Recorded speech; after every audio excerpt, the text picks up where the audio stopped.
আমি কি কারোর কাছে মেকআপ করা শিখেছি কখনো? হ্যাঁ, ঠিক এই প্রশ্নটাই আমাকে অনেকে অনেকবার করেছে।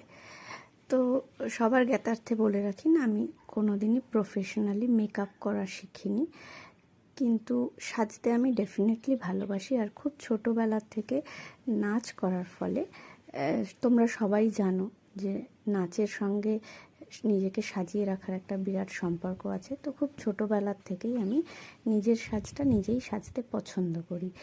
এবং কোনো একটা কাজ যখন তুমি বারবার করতে থাকো, তখন স্বাভাবিকভাবেই সেটার সঙ্গে তোমার একটা হৃদ্যতা তৈরি হয়ে যায় এবং অভ্যাসের সঙ্গে সঙ্গে তুমি অনেকটা পারফেক্টও হয়ে যাও।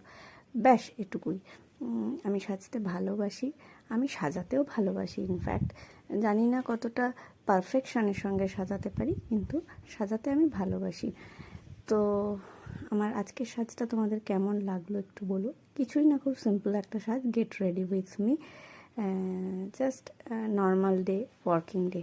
Thank you for watching.